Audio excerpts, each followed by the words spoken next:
Alrighty, so we're back kind of a couple hours later. I really haven't done all that much, but what I'm doing now is I'm kind of going from this main fuse box, kind of all the way back into the lighting, turn signals and stuff back there, so I can mark this stuff off, separate it from the main wiring harness, and then once the rest of this harness is out, I mean, there's a lot in here. I've got to figure out what it all goes to. And then once all of it is out, the pieces that I've noted, like the turn signals and brake lights, that I'm not going to continue to use on the final build, I can essentially just trace those wires to wherever they go and then eliminate them so that, you know, out of sight, out of mind, I don't need them anymore. There's that wasp nest I was talking about. See if you can get a load of that. Actually got some babies in it. I'm not gonna zoom in on close that, but I'm gonna get this rear fairing. Yeah, that's bike terminology, right? This rear fairing off, and please correct me if I'm using that in the wrong sense. I feel like a surfer using surf terminology that I don't quite understand yet, but I gotta take this thing off. There's a couple of bolts underneath it, and then I can get to these lights. I think I had broken the other one off. Yeah, if I'm not mistaken, I just snapped it just like that. Alrighty, I've got the rear. Let's cut the rear end off. We got this row of relays, and I don't quite know what to do. This is just to the lights. I'm not gonna need these. On the way back, these are gonna get taken out. So wherever they decide to go, they're not gonna go there anymore. It's looking they all go into this main wiring harness, and there's this computer chip here. I need to figure out what this does. I'm gonna take this off as a unit because I want the whole thing.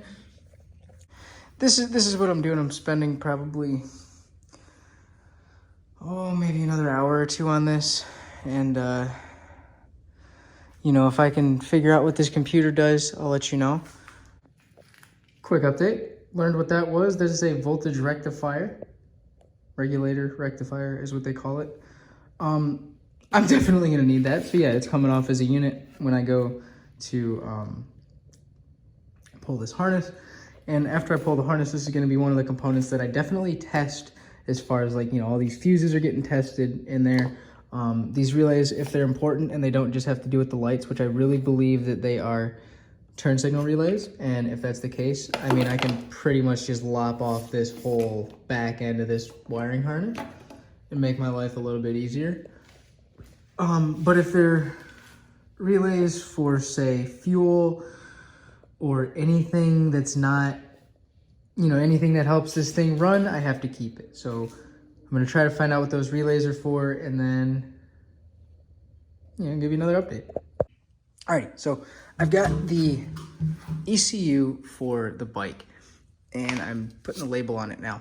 But for those of you who aren't aware what an ECU is and what this little black box does, is essentially is a little computer that is calculating, in short terms, y equals mx plus b, and y being the output from this after it receives a signal, mx being positive and ground being hooked up correctly, and b being your original input, say turn signal or ignition.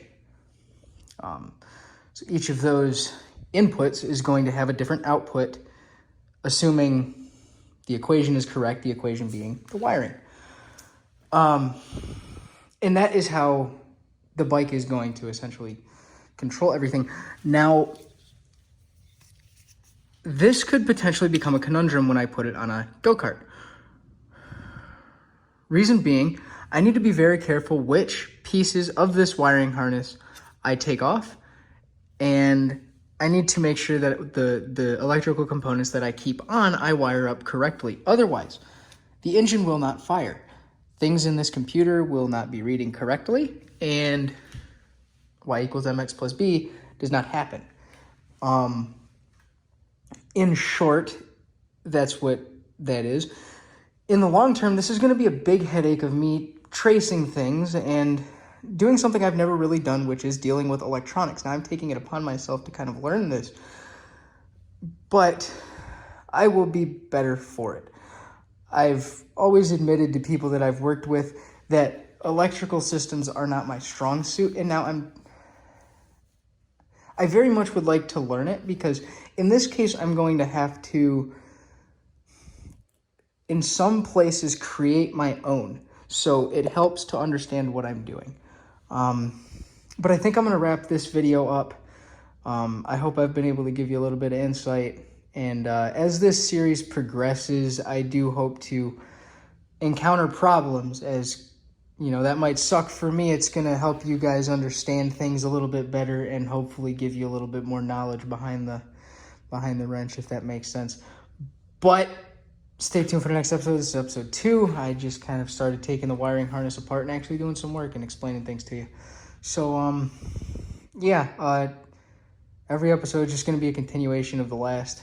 It's going to be somewhat of a vlog series. Anything I have to do to accomplish this, whether it be in this garage or outside of this garage, I'm going to try to include in this series. But, yeah, it should be fun. I'm very much looking forward to it. It's just going to be how much time, effort, and money I'm willing to put into it, and that is an unknown. So y'all take it easy.